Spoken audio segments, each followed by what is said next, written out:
I come from a conservative Christian family. All my family members were / are involved in the church and have church-based jobs. When they met my wife, they loved her and embraced her as their own. We dated for 2 years and discovered she was pregnant after we got engaged. Invitations were already given at the time, and we decided to still have the wedding on date when my wife was 5 months in. My family were furious when they found out my wife was pregnant. They asked if we even still considered having a wedding. I said why not, but they were very upset, especially Mom and Dad, who said they've always been known for their decency and good Christian values, and weren't willing to let this stain their reputation. As in my wife and I getting married while pregnant. They officially dropped out and refused to negotiate, saying it was done and I have only myself to blame for this outcome, and should move the wedding out of town. I was hurt. I tried to change their minds and checked with other members, but my brother said he had no intentions to look like a joke in front of his fellow church members and dropped out. My aunt pretended to be sick and said she may not be able to make it. She's 100% healthy.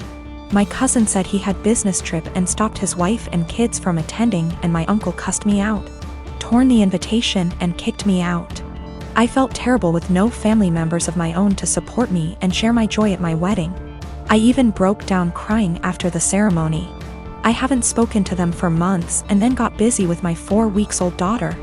My cousin reached out to hand me gifts and well wishes for the birth of my daughter sent from my family. I returned everything.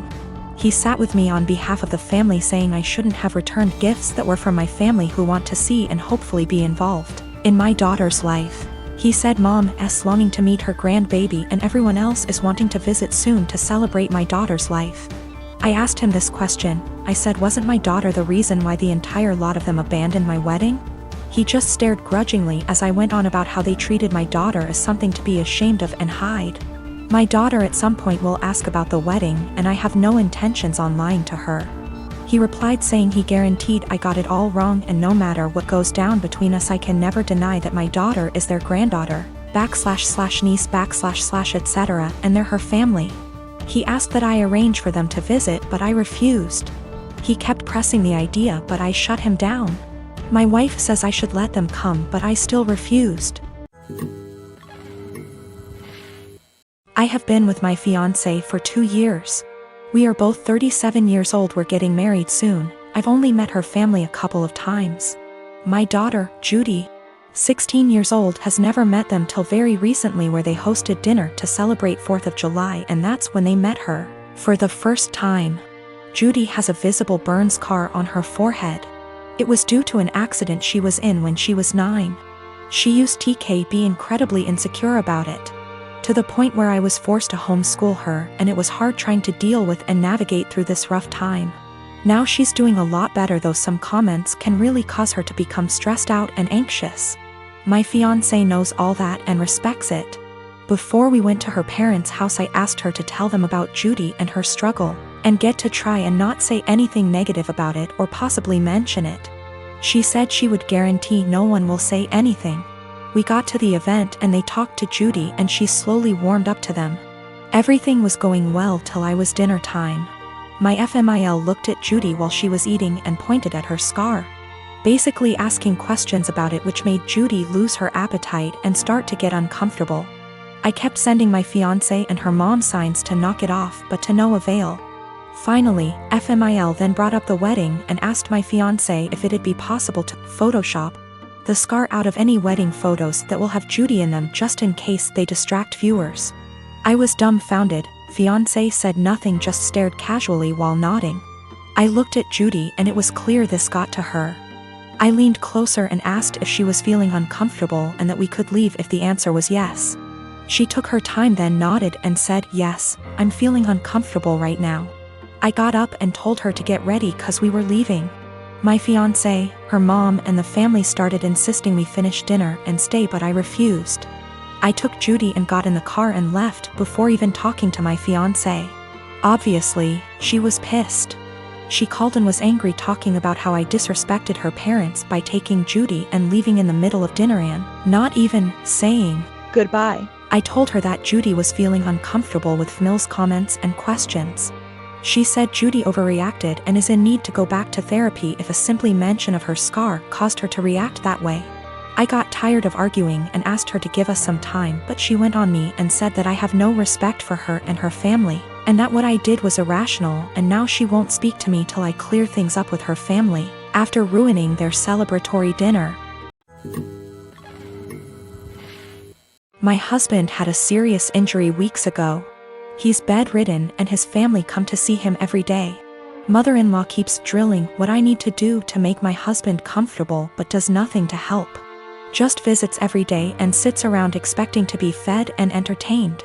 Sometimes Bil, his wife and kids join them and turn the house into a mess. Yesterday Mil, her husband and son came again. They checked on my husband, then went to sit in the living room for hours. I served them coffee and croissant. Hours later my husband threw up again, second time. I had to take care of changing his clothes and cleaning the sheets to avoid infections. I was exhausted. I came downstairs and mother-in-law looked at me and asked, "Hey, where's our dinner?" I was shocked that after seeing me go up and downstairs many times and cleaning and bringing new sheets and running the washing machine that she'd expect me to prepare dinner.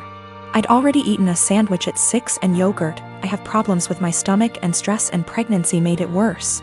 I'm 4 months in. I pointed at the kitchen and told her to help herself out. She gave me a look, then said she didn't expect me to ask her to cook dinner at my house. I said I didn't expect her to ask me to cook dinner while I'm taking care of her son. She started arguing about the way I spoke about my husband, saying as his partner. This is the least I could do, and called me unhinged for throwing in her face that I'm helping my husband. She got her husband involved, asking what his thoughts were on me making guests go hungry and forcing them to cook themselves, when this supposed to be my duty as a host homeowner. Father-in-law said they could order food and call it a day and yelled at my younger brother-in-law to stop playing on his phone and order food, but mother-in-law got mad and lashed out, criticizing me, saying I wasn't up to the challenge of taking care of my home and my guests like an adult. I lost it on her and told them to leave since she kept yelling, disrupting my husband's sleep. She left after saying she felt sorry for her son and grandbaby with an aggressive wife and a mother like me. She told everyone, and my older brother-in-law said he understood I'd a lot on my plate, but lectured me about how I should have respect for his mom, who was a guest, repeatedly saying if that was his wife she wouldn't have acted this way, and that I shouldn't use taking care of my husband against them. He asked me to apologize, but I didn't. My son Simon, he is 16, moved out of the room he used to share with his little brother and got his own room a few months back. Ever since, he's been complaining about his mom barging in without knocking and interrupting his sleep and studying. Sometimes when he's changing. I know that she's his mother, but he says he's got his own room and has a job and is learning to become an independent adult, but doesn't feel like his privacy is being respected even when that's his mom. He says he's not a kid anymore and is entitled to at least get a knock on the door before she comes in. He was getting tired of her not listening to him, so he came to me and said, "Dad, you need to help me set some clear boundaries with Mom." So I spoke to her about her need to knock before entering Simon's room. She was like, "What? And no, we're family, not strangers. Do you really expect me to foolishly knock on the door 5 times a day? That's ridiculous. Also, the knocks doors in their own home?" I told her my family, for instance. She made a face, then went on a rant about how my family hate each other's and the way they treat each other's like they were strangers is shameful. I told her family or strangers, it's about respecting one's privacy.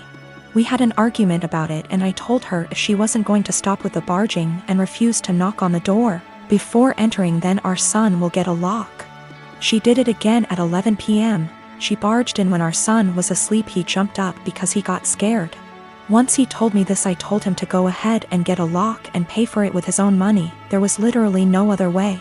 My wife saw it and got upset, and my brother was visiting when she was raising her voice at me if I really went ahead and got a lock for Simon despite her disapproval, and said that I caught her off guard and it's not okay. Because this teaches our children that they can manipulate one parent into doing what they want. I told her that Simon got the lock, not me, and I already warned her about the possibility of him getting a lock because he was getting tired of her boundary crossing. So she should have expected this outcome. She mentioned the same above points in her defense and said locks mean secrets, and that's not good. My brother was sitting watching while she was complaining. She began chewing him out when he asked her to let Simon keep the lock and said it wasn't a big deal. She stopped talking to me and Simon till we remove the lock, but I've no intentions on doing that.